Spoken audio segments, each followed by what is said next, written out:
How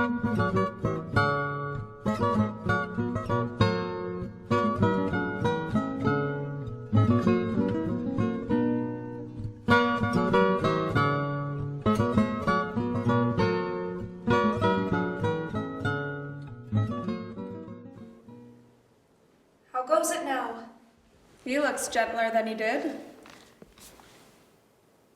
He says he will return incontinent. He hath commanded me to go to bed and bade me to dismiss you.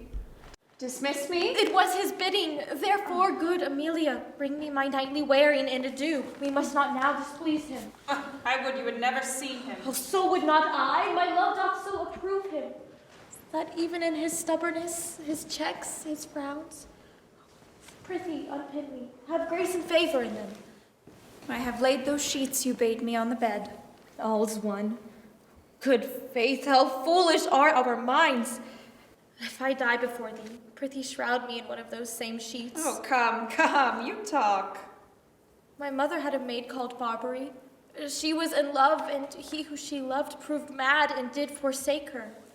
She had a song called Willow. An old thing 'twas, but it expressed her fortune. She died singing it.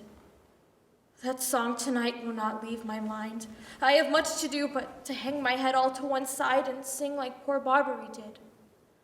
Oh, prithee, dispatch. Shall I fetch your nightgown? No, unpin me here. That Lodovico is a proper man. A very handsome man. He speaks well. I know a lady in Venice would have walked barefoot to Palestine for a touch of his nether lip. Poor soul sat sighing by a sycamore tree, sing all the green willow, her hand on her bosom, her head on her knee, sing willow, willow, willow. The fresh streams ran by her and murmured her moans. Sing willow, willow, willow. Her salt tears fell from her and softened the stones. Oh, lay by these.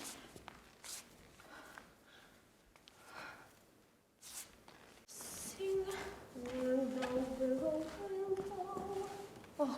Oh, prithee, ivy, he'll come anon. Sing all the green willow must be my garland. Let nobody blame him, his scorn I approve. Oh, nay, that's not next. Hark! Who is that knocks? It's the wind. I called my love, false love, and what said he then? Sing willow, willow, willow. If I court more women, you'll couch with more men. Oh, so get thee gone. Good night.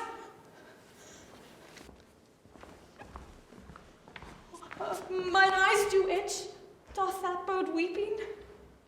'Tis neither here nor there. I have heard it said so. Oh, these men. Tell me, Emilia, doth thou in conscience think that there be women do abuse their husbands in such gross kind? There be some such, no question. Wouldst thou do such a deed for all the world? Why, wouldst not you? Oh, no, by this heavenly light. Well, nor I, by this heavenly light. I might do it as well i' the dark. Wouldst thou do such a deed for all the world? The world is a huge thing. It is a great price for such a small vice. In troth, I think thou wouldst not. Oh, in troth, I think I should, and undo it when I'd done it. Marry, I would not do such a deed for measures of lawn, nor for a joint ring, nor for petticoats, caps, gowns, nor any petty exhibition. But for the whole world? Why, who would not make her husband a cuckold to make him a monarch? I should venture purgatory for it. Oh, beshrew me if I would do such a wrong for all the world.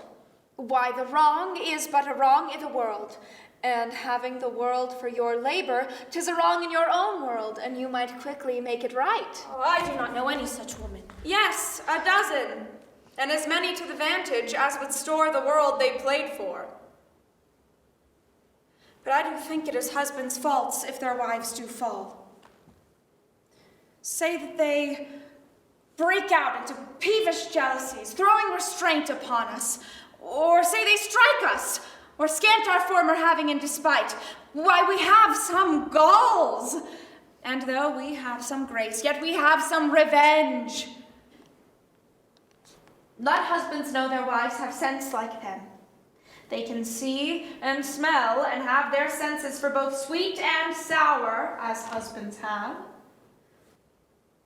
What is it that they do when they change us for others? Is it sport?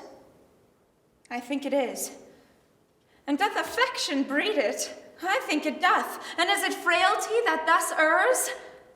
It is so too. And have we not affections, desires for sport, and frailty as men have? Then let them use us well. Else let them know the ills we do, their ills instruct us so.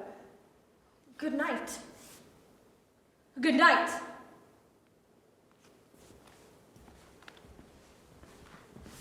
Oh, heaven me such use to send, not to pick bad from bad, but by bad mend.